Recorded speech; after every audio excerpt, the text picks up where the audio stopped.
Muy buenos días, queridos amigos, familia de la fe que nos siguen por este medio. Les saludo a todos ustedes con la paz del Señor.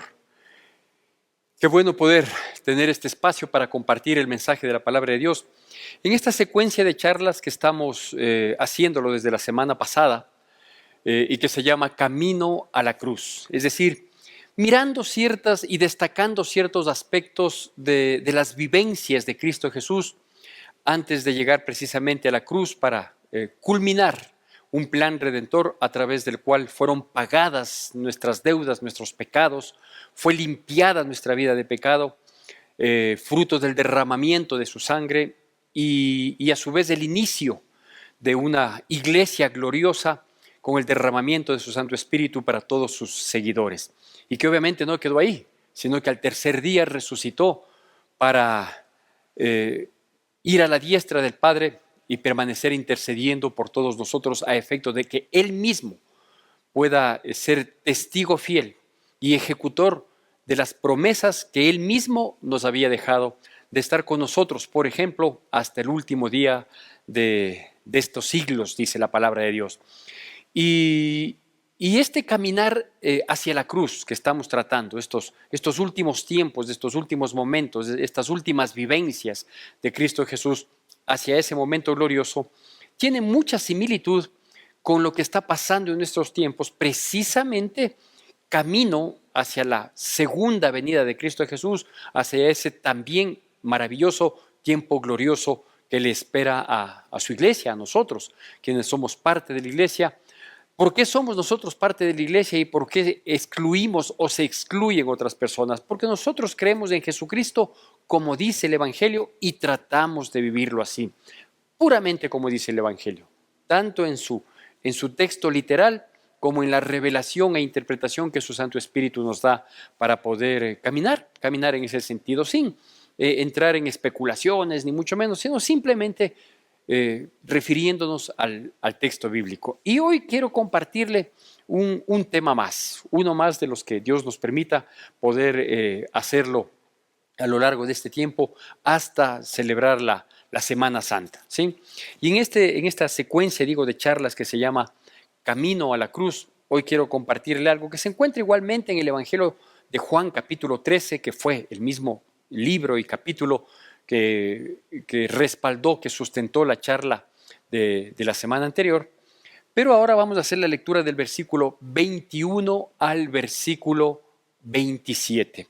Y le comento que mientras usted busca su Biblia o su dispositivo electrónico en Juan capítulo 13, le quiero decir que estamos en este mes de marzo del 2023, vísperas de la Semana Santa, que será la primera semana del mes de abril, y que acá en nuestro país, en el Ecuador, está haciendo mucho frío, están cayendo unas lluvias bastante fuertes en el sector de Sudamérica, en toda esta área, porque nuestro vecino país del Perú, inclusive no siendo tan vecino, pero en Latinoamérica, Brasil está enfrentando unas torrenciales lluvias, está enfrentando unas situaciones bastante críticas, bastante difíciles, y nuestro país, digo igual, que trae obviamente angustia, pérdida, destrucción de sembríos, de cosechas que estaban a la vuelta de la esquina de ser de bendición para nuestras vidas.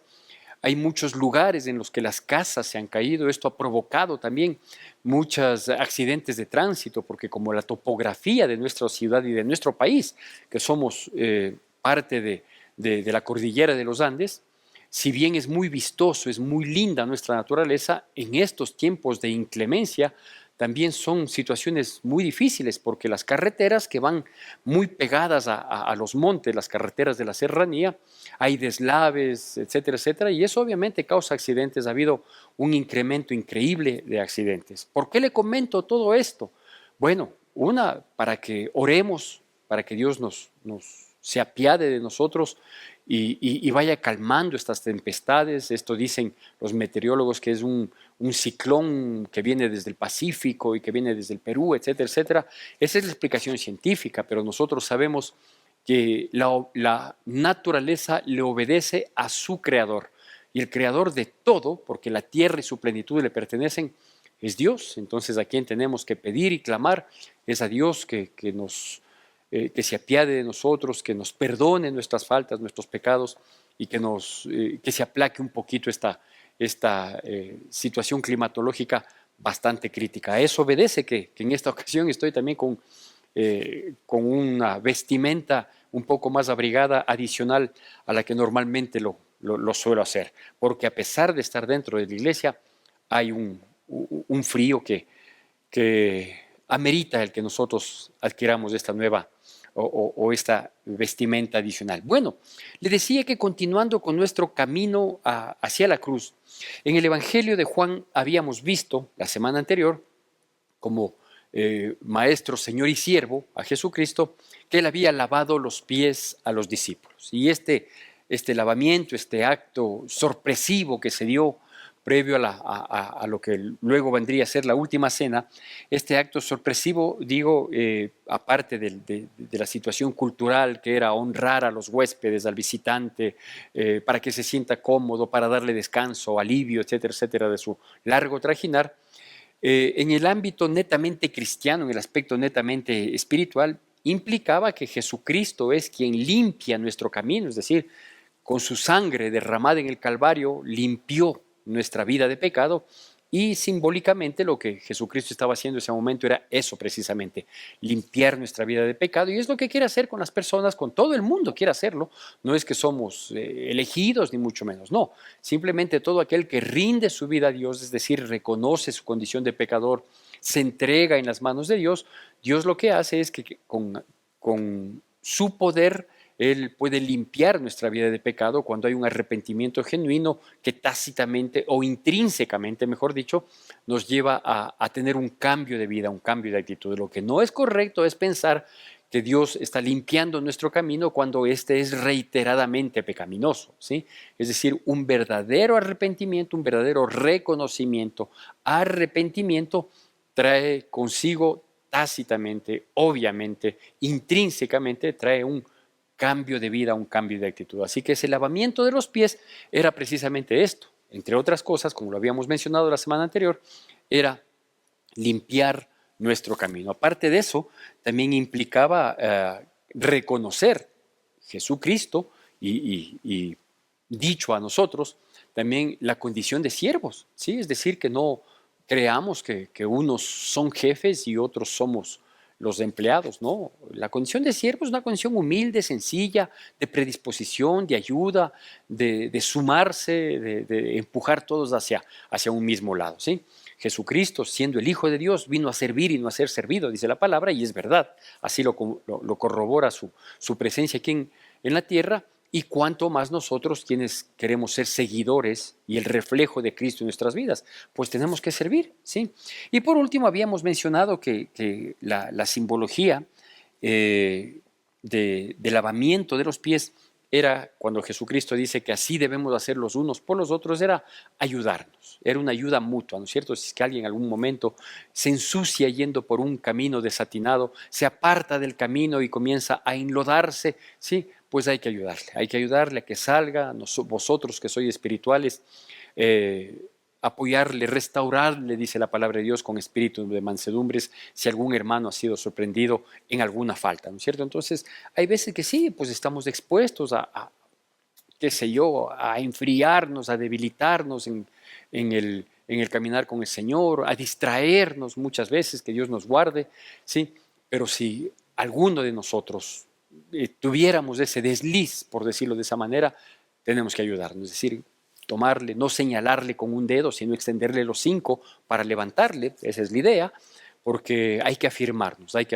Y nadie puede decir, ¿no? La palabra de Dios dice, el que piensa que está firme, mire que no caiga, ¿no es cierto? Entonces hay que vivir el día a día consagrado y comprometido, agradecido con Dios, porque la gratitud a Dios nos lleva a vivir para agradarle, ¿sí? Precisamente. Reconocimiento, sus bondades, su generosidad para con nosotros. Bueno, ahora en el capítulo 13, del versículo 21 al 27, que va a salir en pantalla, la palabra de Dios dice así. Capítulo 13, versículo 21 al 27. Hago la lectura siempre, por favor, usted siga con atención y con la debida reverencia que amerita la palabra de Dios. Dice así: habiendo dicho Jesús esto, se conmovió en espíritu y declaró y dijo: de cierto os digo que uno de vosotros me va a entregar. Entonces los discípulos se miraban unos a otros dudando de quién hablaba. Y uno de sus discípulos, al cual Jesús amaba, estaba recostado al lado de Jesús. A este, pues, hizo señas Simón Pedro para que preguntase quién era aquel de quien hablaba. Él entonces, recostado cerca del pecho de Jesús, le dijo: Señor, ¿quién es? Respondiendo Jesús: a quien yo diere el pan mojado, aquel es. Y mojando el pan, lo dio a Judas Iscariote, hijo de Simón. Y después del bocado, Satanás entró en él. Entonces Jesús le dijo: lo que vas a hacer, hazlo más pronto. Bueno, este pequeño contexto dentro del gran texto de lo que se venía dando en aquella noche, nos dice que Jesús estuvo conmovido en espíritu. Y se entiende obviamente que estaba conmovido, que estaba un poco alterado, digamos, preocupado, triste, pero a su vez gozoso, triste por lo que tenía que vivir, triste por dejarles de manera personal a sus discípulos, a sus seguidores, feliz sabiendo que con su sacrificio, con su entrega iba a pagar el precio para que el mundo que le haga caso, que le regrese a ver, que le siga, tenga una puerta abierta. Es decir, una mezcla de emociones, de situaciones que llegaron a conmoverle a Jesucristo. Pero yo quiero destacar una frase que lo había dicho antes y que obviamente se encuentra versículos atrás, ¿sí? Jesús había dicho: el siervo no es mayor que su Señor. El siervo no es mayor que su Señor. Y esto lo decía obviamente corroborando el lavamiento de los pies que había acabado de hacer. Pero esta frasecita, el siervo no es mayor que su Señor, debemos nosotros considerarla, debemos nosotros entenderla en un aspecto más amplio. ¿Por qué? Porque si Jesucristo es nuestro Maestro Señor y se mostró como siervo, y nosotros somos su iglesia, y la iglesia es el brazo extendido del reino de los cielos aquí en la tierra, pues déjeme decirle que mientras nosotros estemos aquí en la tierra, estamos exactamente expuestos a las mismas situaciones que nuestro Señor Jesucristo, aún siendo el Hijo de Dios. Nosotros ahora, aún siendo su iglesia, digo, estamos expuestos a las mismas situaciones que vivió Jesucristo. Por eso destaco esta frase de que el siervo no es mayor que su Señor. Porque a veces hay un malentendido de parte de gente que no conoce de la palabra de Dios, de parte de gente aún que está en la iglesia. Entiendo que unos serán nuevos, otros serán neófitos, pero digo, se genera este malentendido. ¿Cuál es el malentendido?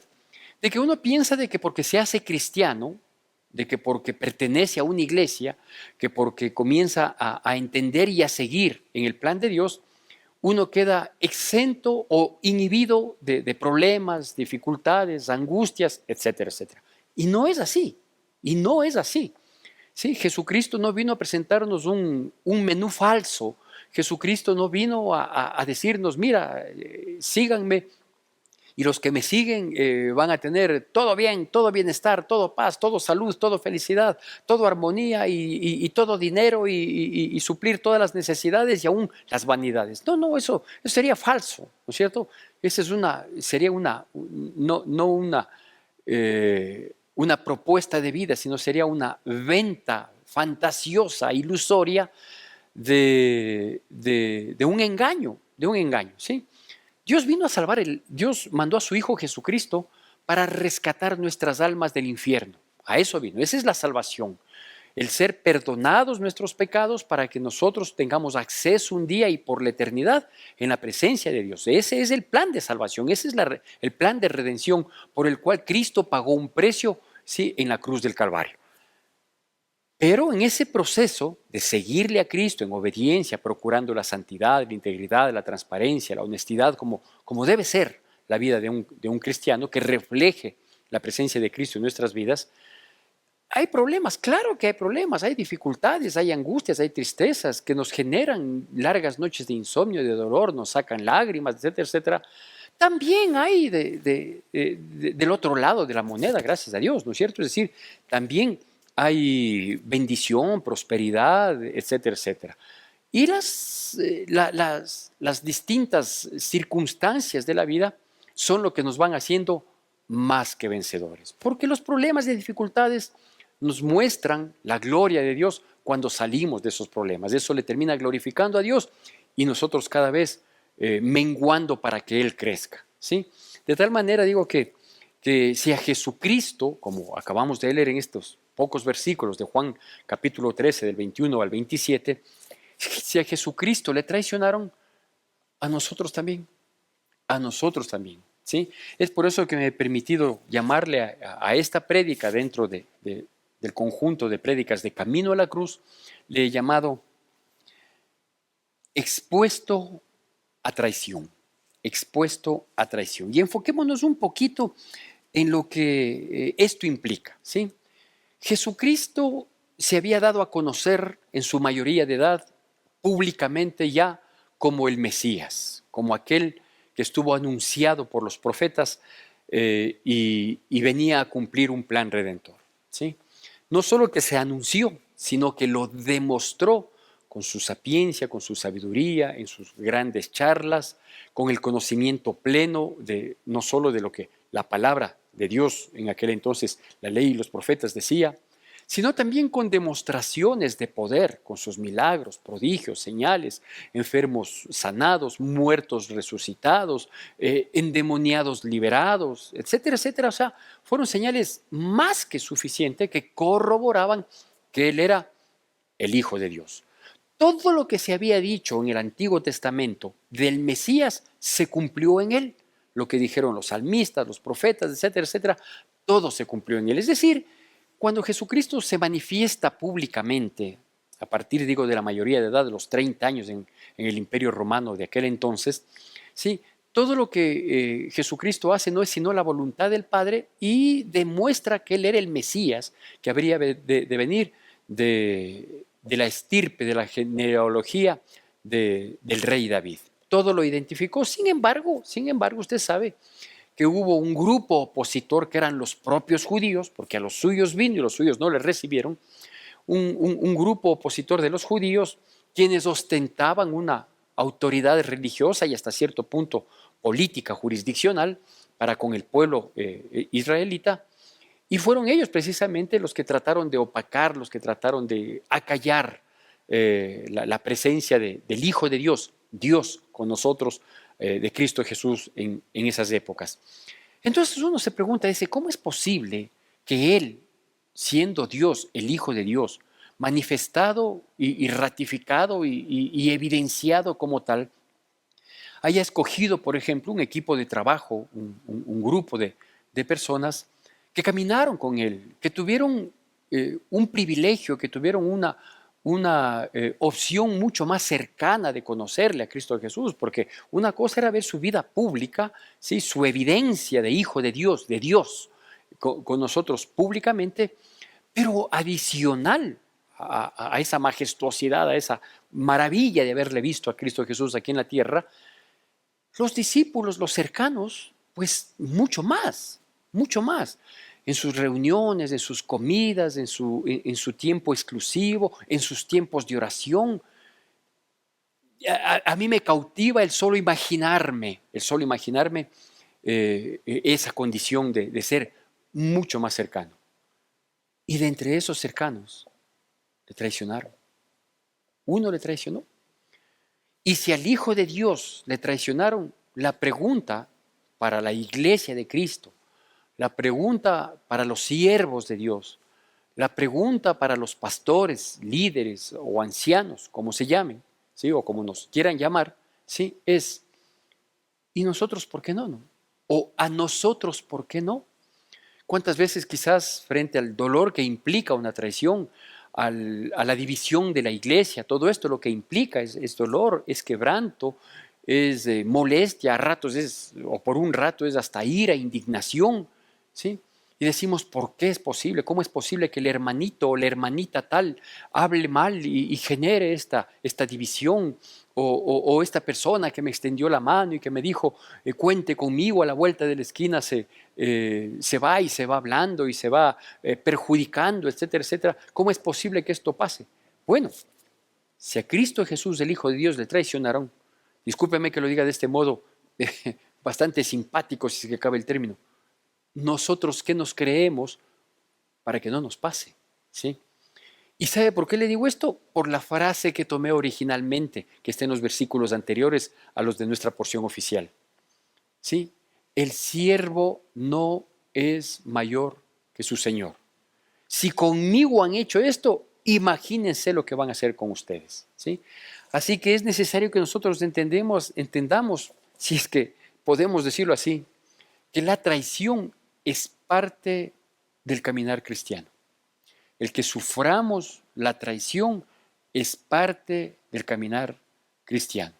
¿Por qué? Bueno, eso es lo que quiero mostrarle un poquito en este texto, en el que se llama, o le hemos denominado a esta pequeña charla, expuestos a traición. Primero, porque somos siervos de Dios. ¿Sí? Es decir, ¿por qué en algún momento, o más de una vez, quizás no sean muchas, porque no es fácil soportar, por qué somos traicionados? ¿Sí? Somos traicionados por ser siervos de Dios, por ser hijos de Dios, por ser parte del pueblo de Dios, por tratar de confirmar y ratificar la presencia de Dios en nuestras vidas. Por eso somos traicionados. ¿Sí? Eso está dicho y es evidenciado. ¿Sí? Primera razón. Una segunda razón es porque estamos en medio de hombres. La iglesia de Cristo tiene que ser poderosa, la iglesia de Cristo tiene que afirmarse, la iglesia de Cristo es la luz que tiene que combatir las tinieblas, todo lo que usted quiera, la iglesia de Cristo. Pero la iglesia de Cristo, que somos quienes le seguimos a Cristo según dice su palabra, está conformada por seres humanos, hombres y mujeres con falencias, con debilidades emocionales, en fin, ¿sí? Y es por eso que como somos tan cambiantes, ¿sí? En muchos aspectos y tristemente también en los que son sumamente importantes, en los que deberíamos ser muy firmes, muy consagrados, muy pendientes de ser fieles, leales, sí, pues pasa eso. Vea, yo he dicho, ¿no? Digo, si matrimonios tan lindos en los que se ve que se derrama el amor el uno por el otro, que se comen con sus ojitos los unos, el uno al otro y la otra al uno, ¿sí? A veces terminan en infidelidades, a veces terminan en traiciones, a veces terminan en conflicto, a veces terminan en confrontación y a veces terminan, ¿sí? Es decir, se acaba cuando ha habido tanto amor, pues en la iglesia pasa lo mismo, tristemente, ¿sí? De que somos traicionados. Ahora, a veces somos traicionados por agentes externos a la iglesia, ¿sí? Y a veces somos traicionados por agentes internos de la iglesia, lo cual termina siendo aún más triste y doloroso. Pero es así, ¿sí? Somos traicionados, ¿sí? Nosotros mismos como ministerio, nosotros mismos como congregación, una de las tantas congregaciones que tiene nuestro ministerio, ¿sí? Hemos sufrido más de una vez este tipo de traiciones. Yo recuerdo muchos años atrás, cuando yo no era pastor, cuando teníamos creo que dos iglesias, dos congregaciones, perdón, en nuestro ministerio, por ahí del año 1995, yo estaba muy, bueno, no tan nuevo en la iglesia, yo había llegado en el 1991 a los pies del Señor, y por ahí del año 95 hubo una situación que terminó golpeando, afectando nuestra congregación y que junto con mi pastor, yo estaba junto a él, con otros siervos fieles, gracias a Dios,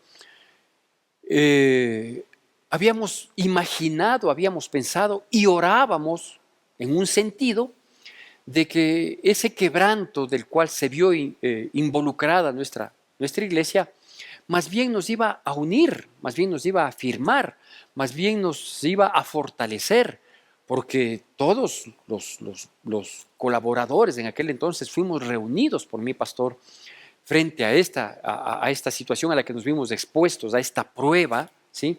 A la que nos vimos expuestos. Y mi pastor fue muy claro en pedirnos que estemos unidos, firmes, fuertes, orando en un mismo sentir, de que esa leve tribulación momentánea que la vivimos, que cuando uno la vive no es tan leve, ¿sí? Pero considerábamos que era así, eso nos iba a unir, a afirmar. Pues no fue así. A pesar de que nuestra oración iba en ese sentido, que era lo lógico orar así esta dificultad que nos una, esta dificultad que nos fortalezca, esta dificultad que nos purifique, esta dificultad que nos saque avante y esta dificultad que saque lo mejor de nuestras vidas. No fue así. Mi pastor y la congregación como tal fue objeto de traición deliberada, no de uno, sino que ese uno contagió a 2, 3, 4 y comenzó a contagiar a más personas. Y el enfrentar eso fue muy duro, muy difícil, muy triste. Y el salir de eso y luego ver una iglesia dividida y gente que había salido, eso costó lágrimas a mi pastor y a quienes estábamos en aquel entonces en el círculo cercano a él y que muchos de ellos, gracias a Dios, seguimos en ese mismo círculo, en ese mismo apoyo, en esa misma dirección junto con mi pastor. Pero digo, fue una traición terrible, ¿no? Y recuerdo que ahí fue la primera vez que yo escuché estas palabras que habían estado en la Biblia y que con seguridad las había leído, pero usted sabe que el Evangelio de Juan es uno de los más leídos y releídos de la Biblia, pero que no había tomado en consideración. Cuando alguien preguntó a mi pastor después de la tormenta que vivimos, dijo, pastor, ¿y por qué pasa esto? Y mi pastor dijo, porque el siervo no es mayor que su Señor. Y es verdad. Ahora, aquí hay que destacar algo. Dice que Jesús advirtió esto, acabamos de leerlo, y obviamente la reacción de Juan, de Pedro, entre ellos un lenguaje de miradas, dicen, ¿y quién es? Pregúntale, ¿a quién se refiere con esto cuando dice que alguien le va a traicionar? ¿No? Esta reacción humana de Juan y de Pedro, ¿sí? Refleja algo que también hay que considerar, y es el hecho de que todos nosotros, no solo todos los que pertenecemos a una iglesia, ¿sí? De Cristo Jesús, no solo, ¿sí? Estamos expuestos a ser traicionados, si no escuche bien, todos nosotros estamos expuestos a traicionar. Es terrible. ¿Sí? A mí, si es que me hacen escoger, ¿vea? Yo prefiero ser traicionado, como efectivamente he sido traicionado también, ya en mi condición de pastor. ¿Sí? Yo recuerdo que recién consagrado al pastorado, al ministerio, alguna persona que me dijo, cuenta conmigo, apóyate en mí, yo te voy a ayudar, a la vuelta de la esquina me quiso pegar, literalmente, lastimarme físicamente, ¿no? Y luego han venido también un par de quebrantos fuertes en mi vida que son traiciones, ¿no? Y claro, digo, si es que me hacen escoger entre yo traicionar o ser traicionado, yo prefiero ser traicionado. Es doloroso, es triste, a uno le deja desalentado, se le derrumba muchas aspiraciones, metas, etcétera, etcétera, etcétera. Pero preferible ser traicionado que ser traidor. Porque una persona que traiciona la confianza del amigo, una persona que traiciona un propósito loable, una persona que traiciona un buen camino, sí, no tiene nombre. Traidor es poco, ¿sí? Pero digo, por favor, consideremos esto. Todos estamos expuestos, todos los que somos miembros de una iglesia estamos expuestos a ser traicionados y también a traicionar. A ser traicionados cuando permanecemos firmes, fieles, leales y bien claros en el objetivo, ¿sí? ¿Por quién podemos ser traicionados? Por los que descuidan el objetivo. Pero a traicionar también estamos expuestos precisamente por estas razones, es decir, porque descuidamos el objetivo, porque nos distraemos, porque hacemos caso al mundo, porque prestamos oído a lo que no conviene. Si usted si elucubramos juntos, no usted, sino juntos elucubremos. Judas había comprometido traicionar a Cristo Jesús, había comprometido en entregarle a Cristo Jesús a los fariseos, a los doctores de la ley, a las autoridades judías eclesiásticas, autoridades religiosas. A ellos les había comprometido. La pregunta es, ¿qué hacía Judas conversando con ellos? Si Jesucristo ya les había catalogado, ya les había calificado de lo que ellos eran. Y si mi Señor Cristo Jesús ya dijo qué clase de personas son estos, ¿sí? ¿Qué hace un discípulo conversando con aquellos que Jesús les mantuvo a la distancia? ¿Qué hace? Entonces, cuando usted y yo prestamos atención a lo que no debemos, sabemos que no debemos prestar atención, sabemos que no debemos prestar oído, sabemos que debemos hacerle caso solo a Cristo Jesús, sabemos que si algo necesitamos saber, para eso está su palabra, ¿sí? Y prestamos oído y nos distraemos, ahí estamos expuestos a ser traidores, porque de pronto nos llegan a convencer. A él le convencieron por unas monedas, que luego él mismo se dio cuenta que fueron el pago de una traición y terminó arrojándolas en el templo, en la sinagoga, ¿sí? Pero a veces uno se distrae, se alucina y vende sus principios, sus valores. Por eso es que uno debe caminar siempre enfocado, con los ojos puestos en Cristo Jesús, el autor y consumador de la fe. Que Dios nos guarde el día de mañana traicionar las bondades, la salvación que Dios nos ha otorgado. Prestar oídos al mundo. ¿Sabe qué es traición? No es solo esto que Judas hizo, ¿no? A cambio de unas cuantas monedas, sino que actualizando el tema, traición es irse para el mundo, es recibir la invitación de Dios para una vida de santidad y a la vuelta de la esquina escoger una vida que el mundo propone, ¿sí? De deshonestidad, de farra, de baile. Es buscar diversión en el mundo cuando podemos tener gozo en Cristo Jesús. Todo eso es traición. No es solo dejar una iglesia dividida, no es solo, a veces el traidor no necesariamente es una persona airada, molesta, no, a veces el traidor es una persona apacible, dice yo, pobrecito, en realidad el pastor se le ha puesto contra mí, yo le he pedido al pastor varias veces y a mí no me hace caso, ¿no? El traidor tiene esa facilidad de vestirse de víctima, de vestirse para causar lástima, porque piensa que con eso, y de hecho lo consigue, ¿sí? Con eso va ganando adeptos. ¿Para qué gana adeptos? Para que la traición sea mayor, ¿sí? Entonces, digo, hay que tomar en consideración que nosotros estamos expuestos a ser traicionados, lo que por último termina siendo menos malo, no digo que sea bueno, o a ser nosotros traidores. No nos enfriemos, no nos descuidemos, no quitemos la mirada del objetivo que es vivir para adorarle y para agradarle a Dios, ¿sí? No nos descuidemos, ¿sí? Veamos con quién nos llevamos, cuidemos nuestras conversaciones, miremos bien qué amistades nos convienen o no nos convienen, ¿sí? Veamos qué estamos mirando en los dispositivos que tenemos hoy con facilidad. Ya no es solo la televisión, el cine, sino que ahora son las tablets, las computadoras, los teléfonos celulares. ¿Qué vemos en eso? Porque con eso podemos estar traicionando a Cristo Jesús. Y claro, también hay que tomar en cuenta un aspecto que llama mucho la atención, ¿no? Y es el hecho de que Jesús dice, aquel a quien doy el pan que voy a mojar en mi plato, ese es. Yo me pregunto ahí, digo, ¿ya estaba determinado? ¿Ya estaba preestablecido? ¿Ya estaba predicho? ¿La teoría de la predestinación cabe aquí? Estaba dicho, obviamente, en el Antiguo Testamento, en el libro de los Salmos, que habrá uno que traicione, ¿sí? Pero era precisamente él, tenía que ser Judas, ¿por qué no podía ser Pedro? Y Judas, un gran héroe, ¿sí? No estaba predestinado con nombre y apellido, ¿sí? Es decir, la traición hay, ¿sí? Quien la ejecute no está predestinado. Y si Jesucristo en aquel momento, ante la interrogante, digo en el lenguaje de ojos y de señas que se hicieron Pedro y Juan, ¿sí? Al decir, pregúntale quién es, y Juan le termina preguntando a Jesús, le dice, ¿quién es?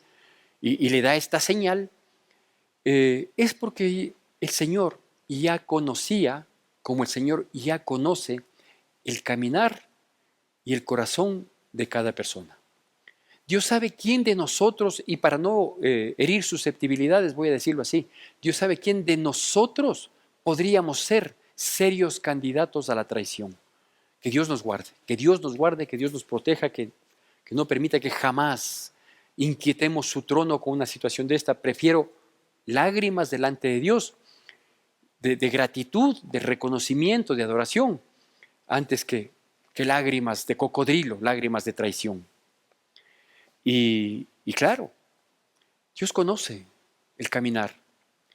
Cuando uno se va alejando, cuando uno se va distanciando, cuando uno va teniendo ciertas actitudes, cuando uno se va volviendo permeable, cuando uno va cediendo en los caminos de Dios, nos vamos volviendo candidatos a ser traidores.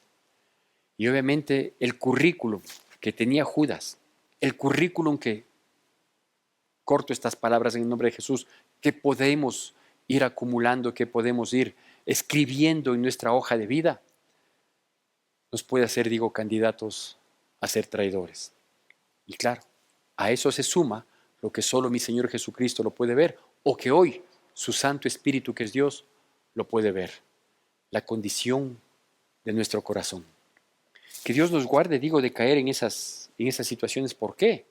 Porque dice la palabra de Dios, y concluyo con esto, que cuando fue preguntado Jesucristo, Jesucristo dio una señal de quién es el que le iba a traicionar, y en aquella traición dice que le dio el pan mojado en su plato a Judas, y que junto con el pan mojado, ¿sí?, entró Satanás en su vida. Él le iba a traicionar. Él ya había estado jugando con fuego, ya había estado conversando con quien no debía, en los lugares donde no debía, haciendo lo que no debía. Su pensamiento comenzó a divagar, a pensar que sería bueno obtener unas cuantas monedas. Y no solo que se contagió su mente, su corazón, su alma, sino que llegó el momento en que Satanás tomó posesión de él y ya no pudo volver atrás. Y no pudo volver atrás hasta su autodestrucción, porque Satanás entró en él y dice la palabra de Dios que él salió inmediatamente de ahí, no salió a arrepentirse, no salió a romper el pacto que había hecho con los fariseos y autoridades religiosas, no salió a eso, salió exactamente a decir, ya mismo va él al lugar donde normalmente se reúne para orar, allá en el jardín de Getsemaní, ¿sí? Y salió con una sinvergüencería tal que cuando le ve, para que le identifiquen plenamente a mi Señor Cristo Jesús, ¿sí?, fue y le dio un beso. Imagínese ese accionar tan benévolo, tan bueno, tan aparente, tan tierno, de alguien que tenía a Satanás dentro de sí para cumplir este desatino, el más grande de la historia de la humanidad, entregarle al Hijo de Dios a muerte. Que Dios tenga misericordia. Más bien vamos con una visión muy clara a través de su palabra, camino a la cruz, a sabiendas de que la cruz no le detuvo a mi Señor, ni el sepulcro tampoco lo pudo retener, porque tanto la cruz como el sepulcro están desde esas épocas vacíos. Mi Señor está a la diestra del Padre intercediendo por usted y por mí. Que Dios nos bendiga poderosamente en Cristo Jesús.